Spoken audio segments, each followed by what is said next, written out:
Hello everyone, আসসালামু আলাইকুম। কেমন আছো তোমরা সবাই? আশা করি ভালো আছো। আমি পারভিন সুলতানা, এভরিডে মিরাজ মাদার ব্লগে আমার নতুন একটি ভিডিওতে আমার নতুন বন্ধু, পুরাতন বন্ধু সবাইকে ওয়েলকাম জানাচ্ছি। আজ সকাল সকালে রান্নাঘরে রান্না করতে যাব, তো ভাবলাম সকালে নাস্তা খাওয়ার পরে বিছানাটা ভালো মতো গুছিয়ে নিই। বিছানা এলোমেলো থাকলে রান্নাঘরে মন বসে না, তাই এই বিছানাটা ভালো মতো গুছিয়ে নিয়ে রান্নাঘরে যাব। তো আপু এবং ভাইয়ারা যারা এই মুহূর্তে আমার ভিডিওতে ক্লিক করে এসেছেন, অবশ্যই একটা লাইক দিয়ে ভিডিওটা শুরু করবেন এবং আমার সাথে থাকবেন পুরো ভিডিও সঙ্গেই। আপু এবং ভাইয়ারা, দেশের পরিস্থিতি ভালো না, মনও ভালো না, তো কী করবো, সংসারের কাজকর্ম তো করতে হয়, যেটা না করলে চলে না, ওটাই করতে হয়। তো এগুলাই করে থাকি সবসময়, কারণ বাড়তি কোনো কাজে এখন হয় না, পরিস্থিতির খারাপ, তাই মনও ভালো না। তো আমি রান্নাঘরে চলে এসেছি। আমি আজকে কি রান্না করব দেখতে পাবেন। অবশ্যই আপনারা বুঝে গেছেন এখন পর্যন্ত যারা আমার সাথে আছেন, ভিডিও ক্লিক করে তো এসেছেনই। তো যাই হোক, থ্যাংক ইউ, আপনারা আমার সাথে থাকুন।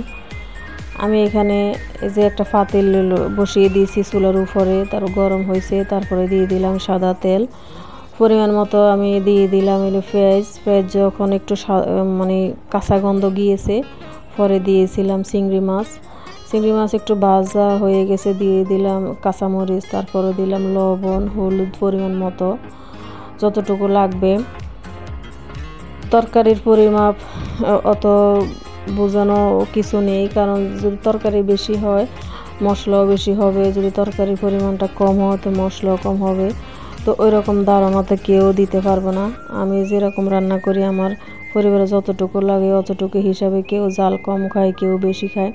তা আমি আমার পরিবারের সদস্য যারা আছে যেভাবে সবজিগুলো খাবে জাল কম, ওইভাবে আমি রান্না করতেছি, এই নিয়মগুলো দেখিয়ে দিতেছি আমার নতুন ভাইয়া এবং আপুদের। যারা নতুন গৃহিণী হয়েছেন তারা হয়তো উপকৃত হবে ভিডিওটা দেখলে, আর যারা জানেন তারা তো জানেনই। আমি দেখেছি আমার অনেক আপুর ভিডিও, অনেক আপুরে সুন্দর সুন্দর করে রান্না করে, ভালোভাবে রান্না করতে পারে। তো আমি আমার ফ্যামিলিতে যেগুলো কাজকর্ম করি ওগুলো আমি ভিডিওর মাধ্যমে তুলে ধরার চেষ্টা করি। আপনারা আমার ভিডিওর মধ্যে বা আমার কথার মধ্যে যদি কোনো মনোকষ্ট পেয়ে থাকেন, ভুল ত্রুটি অবশ্যই হয়ে থাকে, মানুষেরও তো ভুল হয়, তাই না? তো আপনারা আমাকে সুন্দর ক্ষমার দৃষ্টিতে দেখবেন। তা আমি এগুলা, এই যে মশলা ভালো মতো কষানো হয়ে গেছে, দেখতে পাচ্ছি আমি যে যে মশলা দিয়েছি, একটু হালকা আদা রসুন বাটাও দিয়েছি। অল্প মশলা দিয়ে লাউ রানলে বেশি স্বাদ হয়।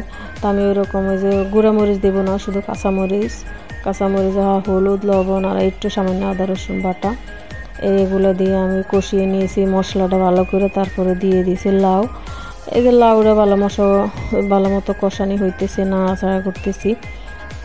তো এই মুহূর্তে আমার ভাইয়া আপুকে একটা কথা মনে করিয়ে দিতেছি, যদি আমার ভিডিওতে ক্লিক করে এসেছেন একটা লাইক দিতে ভুলে গেছেন অবশ্যই হয়তো। তো যারা লাইক দিয়েছেন তাদেরকে অনেক অনেক ধন্যবাদ। যারা এখন ভুলে গেছেন লাইক দিতে, একটা লাইক দিয়ে দেবেন আপু ভাইয়া। আপনাদের কাছে আমি অনেক কথা বলতে ভুলে যাই, হয়তো আপনারা আমার ভিডিওতে ক্লিক করে আসলে হয়তো একটা লাইক দিতে ভুলে যান। তো আপু ভাইয়া এই ভুল করবেন না, কারণ ছোট চ্যানেল, ওয়াচ টাইমের অবস্থা খুবই খারাপ। জানি না এমন কেন যে হয়। যাই হোক, তো আমার এই যে লাউ রান্না হয়ে গেছে, ভালো মতো কষানোর পর আমি পরিমাণ মতো ঝোল পানি দিয়েছি।